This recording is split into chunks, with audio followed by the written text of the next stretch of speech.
tassa bhagavato arahato samma sambuddhassa. Namo tassa bhagavato arahato samma sambuddhassa.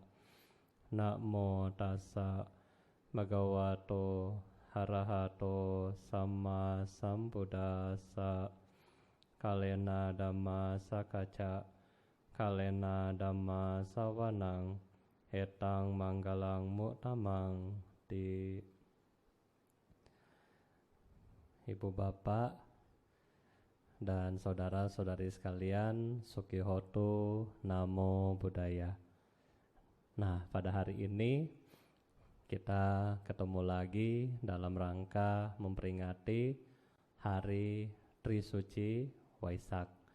Ya, seperti Waisak-Waisak kita di tahun-tahun sebelumnya, ya tentu saja Waisak tahun ini sangat spesial. Spesialnya kenapa? Karena spesialnya kita ada di rumah, ya.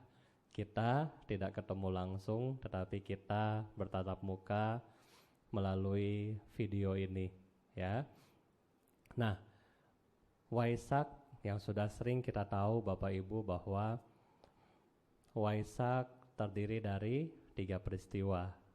Kelahiran Bodhisattva, Bodhisattva mencapai pencerahan, dan parinibbananya Sang Buddha. 3 peristiwa ini selalu menjadi peringatan di Trisuci Waisak, dan mungkin Bapak Ibu sudah banyak mendengar kisah dari Buddha. Nah, pada hari ini Waisak untuk Anggrek Dhammasaraniya, Bante akan mengambil point of view di mana ketika Buddha akan memasuki parinibbana, ya. Bagi Bapak Ibu yang sudah pernah ke India, tentunya kita sudah tahu semua bahwa di mana Buddha lahir. Anda sudah melihat Taman Lumbini, Bodh Gaya, dan seterusnya. Dan point of view yang terakhir, Bante akan ambil Mahaparinibbana Sutta, dimulai dari Bapak Ibu, di mana Buddha bertanya kepada Ananda. Ya, Buddha bertanya pada Ananda, Ananda, masih ada perlu apa kah yang kamu ingin tanyakan kepada Sang Tathagata? Ananda waktu itu dalam teks Mahaparinibbana Sutta disebutkan lagi bengong, ya, melamun. Buddha tanya yang pertama kali, dia bengong. Kemudian yang kedua kali masih bengong. Yang ketiga kali masih bengong. Akhirnya Sang Buddha meninggalkan Ananda, pergi beristirahat. Kemudian datanglah Dewa Mara. Dewa Mara menghampiri Sang Buddha, kemudian berkata, "Nah, Buddha, Anda sudah tua, ya kan, sudah laule. Mau ngapain lagi Anda berada di dunia ini? Tuh tadi kamu lihat, Ananda nggak butuh kamu lagi di dunia ini. Kamu sudah bertanya sampai 3 kali, yang mulia Ananda diam aja, cuekin aja."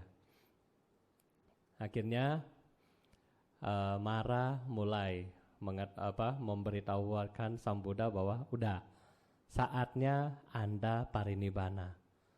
Nah, terus Sang Buddha menjawab kepada Mara, "Wahai Mara, tidak ada satu orang pun yang dapat menyuruh Sang Buddha atau Tathagata untuk memasuki parinibbana, tetapi hanya berdasarkan keinginan dari Sang Buddha untuk menentukan kapan dia akan memasuki parinibbana. 3 bulan dari hari ini saya akan memasuki parinibbana." Nah, setelah mengomongkan tentang 3 bulan setelah hari ini akan memasuki parinibbana, kemudian dunia dikatakan berguncang, ya. ada gempa bumi terjadi, kemudian Bante Ananda yang tadinya melamun, kemudian kaget, ada apa ini? Ada gempa bumi, jangan-jangan ada apa di kuti sang Buddha. Dia pergi ke kuti sang Buddha, di sana kemudian ya dia tanyakan kepada sang Buddha, ada apa? Kenapa terjadi gempa bumi? Nah, kemudian sang Buddha memberitahukan bahwa ya terjadinya gempa bumi di dunia ini karena ada beberapa hal, antara lain yang berkaitan dengan agama Buddha, antara lain ketika sang bodhisattva lahir di dunia, maka terjadilah gempa bumi. Yang kedua, ketika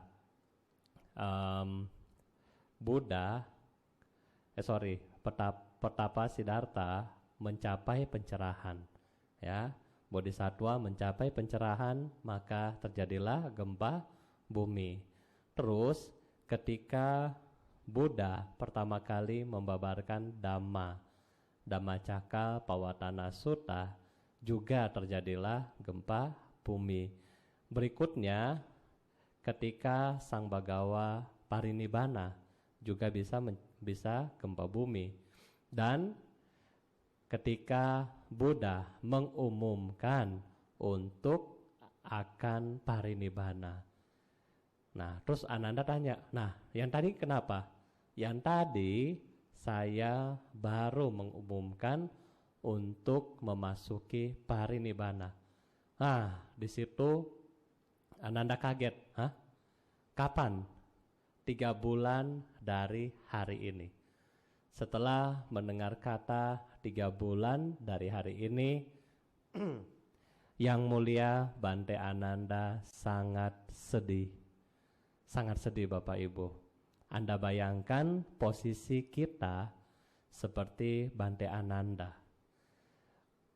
Bante Ananda ini adalah orang yang melayani Buddha, kita bilanglah hampir 24 jam. Kemanapun Buddha ada, di situ ada Bante Ananda. Ketika Buddha pun pergi, tidak sama dengan Bante Ananda, Buddha itu ketika pulang harus memberitahukan, ini permohonan dari Bante Ananda.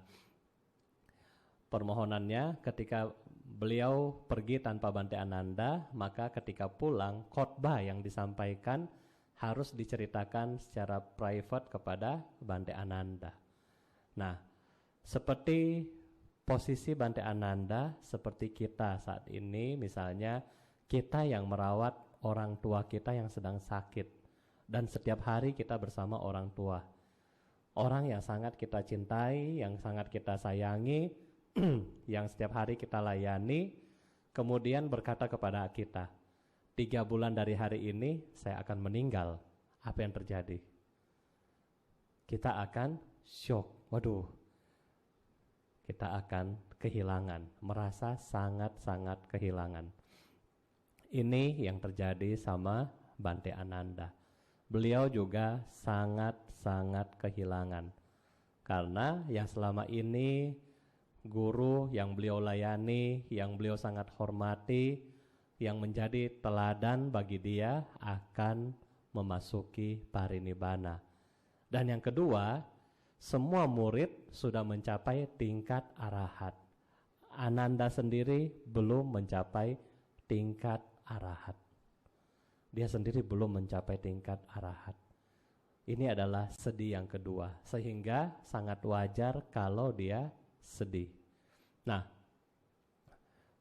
pelajaran Bapak Ibu yang kita bisa ambil dari cerita ini adalah ketika guru Anda berkata, ya, apakah Anda masih punya sesuatu untuk Anda sampaikan?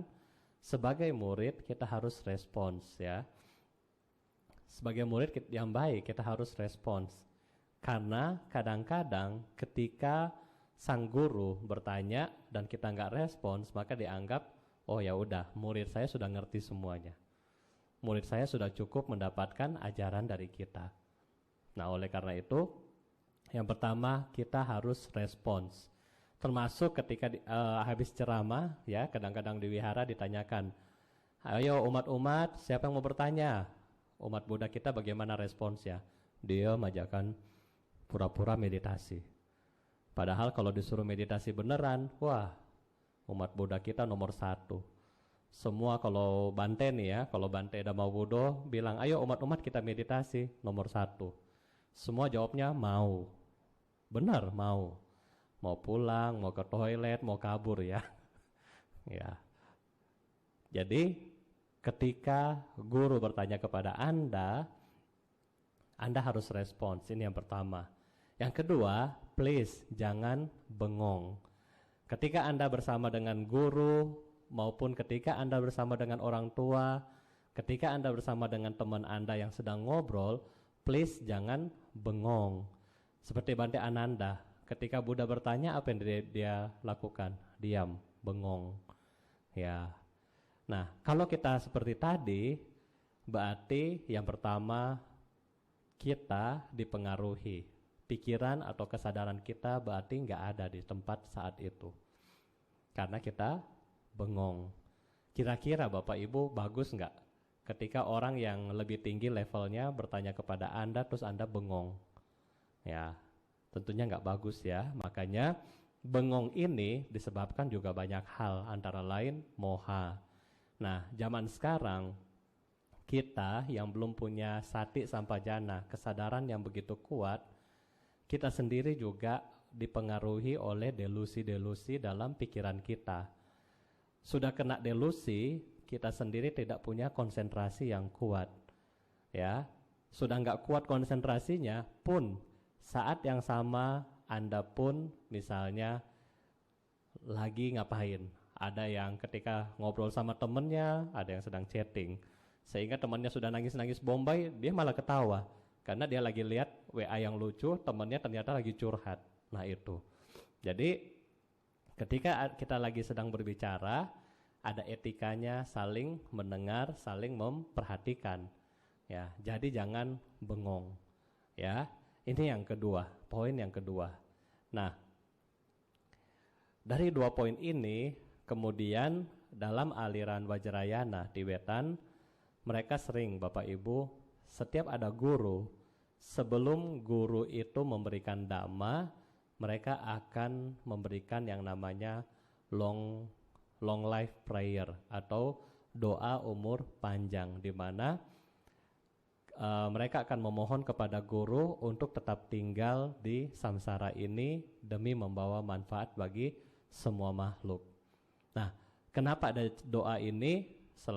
Cerita selanjutnya adalah ketika Ananda bertanya kepada Buddha, jadi apa yang harus saya lakukan? Boleh nggak sih Buddha menunda memasuki parinibbana? Waktu itu Buddha bilang, omongan dari Tathagata adalah 1 kali, maksudnya jujur, dan tidak mungkin seorang Tathagata menarik perkataannya. Berarti di sini kita simpulkan bahwa Buddha tidak pernah bohong. Ya, apa yang sudah diucapkan adalah komitmen untuk dijalankan. Ya, apa yang sudah diucapkan adalah komitmen untuk dijalankan. Nah, selanjutnya juga Buddha juga bilang bahwa jika sang Tathagata menginginkan usia hingga 100.000 kapa, kalau nggak salah ya, itu dia akan bisa mencapai kehidupan sampai seperti itu. Kalau sang Tathagata mau, maka bisa memiliki usia yang sangat panjang. Nah, tetapi karena sang Tathagata sudah omong, tidak bisa ditarik kembali, sehingga tetap ya jatuh tempo tetap sama, yaitu 3 bulan dari hari ini. Nah, oleh karena itu Bante Ananda benar-benar sangat sedih. Yang kita perlu pelajari dari Tathagata atau dari Buddha adalah omongan. Di zaman sekarang Bapak Ibu, omongan kita omong belum tentu kita bisa lakukan, ya kan? Apalagi yang kita omong ini berkaitan dengan hoax, viral, yang hanya menakutkan orang, hanya membuat orang pikirannya kacau, ya, dan seterusnya. Jadi kita perlu mempunyai satu omongan, atau ketika kita berbicara, kita perlu konsentrasi sehingga apa yang kita ucapkan itu menjadi komitmen kita untuk kita laksanakan, ya. Nah, setelah selesai dari kisah ini, kemudian Buddha melanjutkan perjalanan. Yang tadi di situ adalah kota Wesali. Nah, setelah namanya gosip ya, setelah mereka tahu, wah, Sang Buddha akan parinibbana 3 bulan dari sekarang. Anda bayangkan ibu-ibu, bapak-bapak yang sering berdana, yang sering pindah patah kepada Buddha, tentunya juga sangat sedih. Mereka juga ingin menghantar Buddha hingga ke Kusinara, tempat Buddha memasuki parinibbana yang terakhir. Nah, kurang lebih dari Wesali ke Kusinara, kalau kita naik mobil dekat Bapak Ibu, kurang lebih sekitar 200 kilo ya 200 kilo kurang lebih. Namun Buddha memiliki cinta kasih. Buddha selalu memiliki cinta kasih, memikirkan kepentingan makhluk lain. Kalau umat-umat ini mengikuti saya sampai ke Kusinara, maka mereka akan meninggalkan rumah mereka, pekerjaan mereka, ladang mereka, anak-anak, dan seterusnya. Sehingga sebelum Buddha meninggalkan Wesali, di yang namanya tempat sekarang adalah Kesariya Stupa, di situ Buddha memberikan bol, ya, patah kepada penduduk Wesali sambil memuji penduduk Wesali. Wah, kota Wesali adalah kota yang sangat indah, yang penuh dengan tanaman, yang pertanian yang sangat bagus, dan seterusnya. Kemudian Buddha memberikan bol secara simbolis kepada penduduk kota Wesali dan mengucapkan terima kasih serta memberitahukan kepada mereka tidak usah ikut ke Kusinara. Nah, tempat di mana Buddha memberikan bol ini sekarang menjadi stupa Kesariya di India. Ya, jadi kalau Anda ke India, stupa Kesariya ini, ya, Anda sudah ingat cerita dari Bante. Ya. Nah, setelah memberikan bol, kemudian masih mau ikut, ya, namanya umat ya, auban kadang-kadang ya, masih mau ikut. Akhirnya Buddha dengan kesaktiannya membuat danau buatan ya. Jadi tiba-tiba air yang sungai tiba-tiba tinggi, sehingga umat-umat akhirnya kembali ke rumahnya masing-masing. Nah, setelah perjalanan jauh ke Kusinara, akhirnya di sana Buddha merasa haus. Anda bayangkan Bapak Ibu, umur 80 tahun kurang lebih, Buddha jalan kaki, nggak pakai sendal, nggak pakai payung, nggak ditandu, jalan 200 km. Ya, di mana fisik seseorang yang sudah 80 tahun letih. Dan ingat, bulan Waisak di India itu panasnya cuma sekitar 40 sampai 48 derajat Celcius. Ya, 40 sampai 48 derajat Celcius. Nah, kenapa Bante tahu? Ya iya, kan sering ke India jadi tahu untuk masalah iklim ya. Anda bayangkan orang yang umur 80 tahun jalan kaki, kemudian ya begitu panas, beliau jalan kaki terus bersama para siswanya sampai di satu tempat yang kita bilang tempat Buddha terakhir meminta minum ya. Jadi di sana Buddha sudah haus, kemudian karena musim panas nggak ada air hujan. Nah, jadi ada air yang kita bilang becek, bekas sungai. Kemudian Buddha meminta kepada Ananda, Ananda, saya haus, tolong ambil air di sana. Ya, Bante Ananda karena sebagai memiliki bakti kepada sang guru, dia pergi mengambil air. Sampai di sana karena airnya sudah tinggal semata kaki, berarti kan becek. Dia lihat, oh air ini nggak pantas untuk diberikan kepada sang guru. Dia kembali dengan istilahnya tempat minum yang kosong. Kemudian dia bilang airnya tidak pantas dikonsumsi. Buddha bilang coba ambil lagi.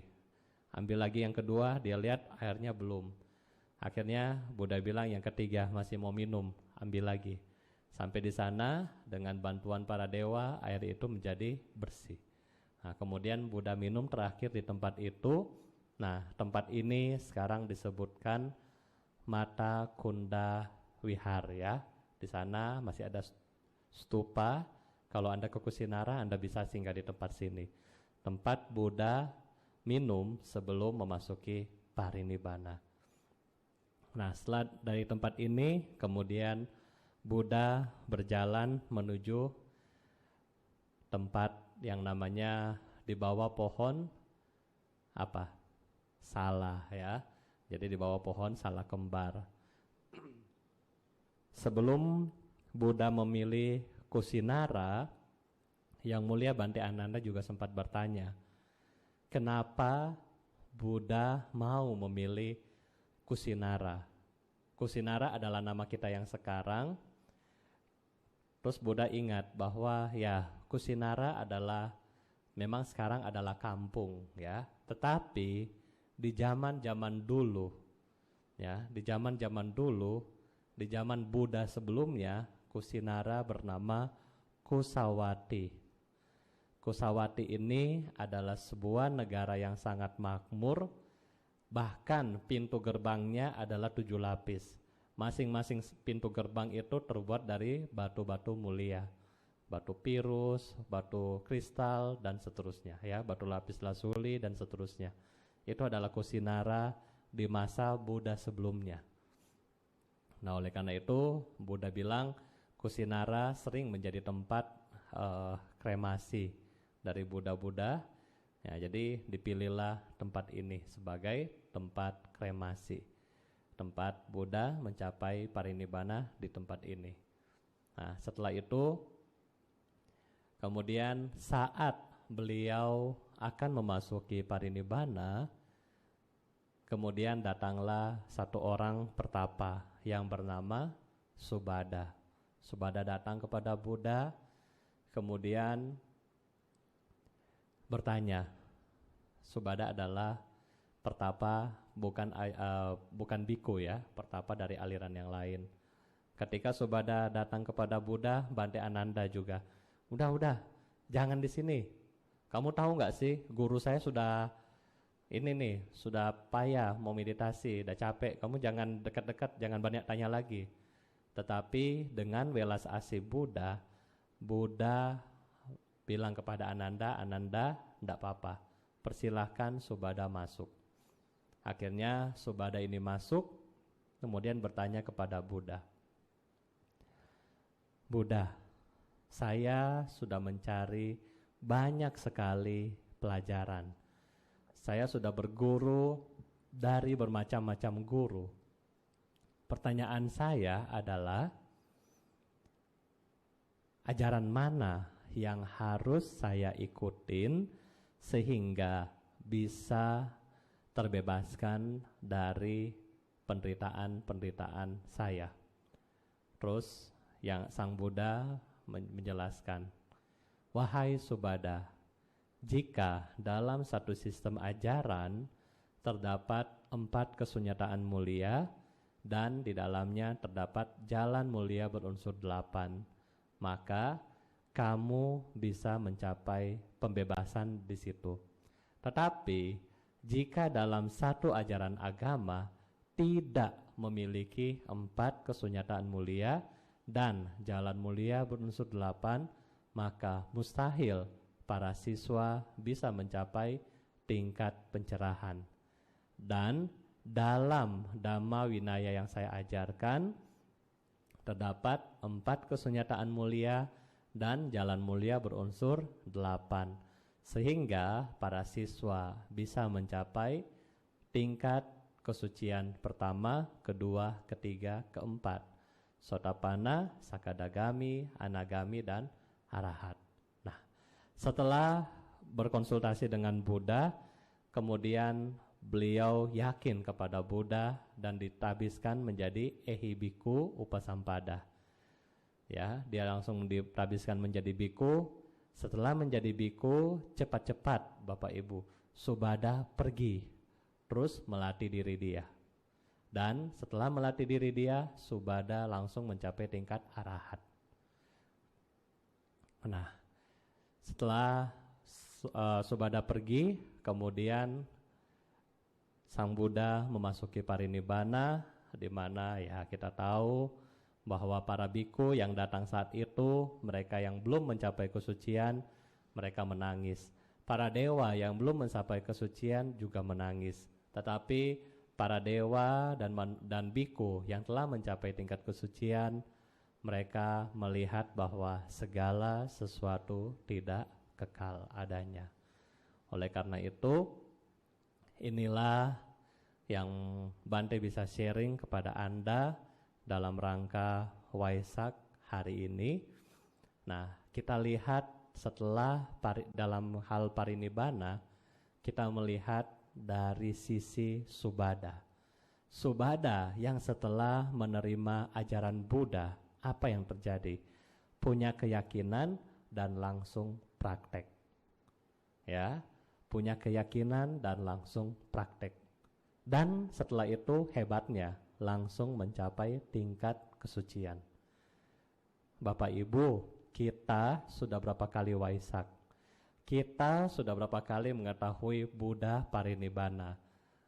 Ya kan? Tetapi sudah berapa banyak dari kita yang mencapai tingkat kesucian? Kenapa? Karena habis Waisak, habis foto-foto, habis post di Instagram, kemudian bye-bye. See you next year Waisak.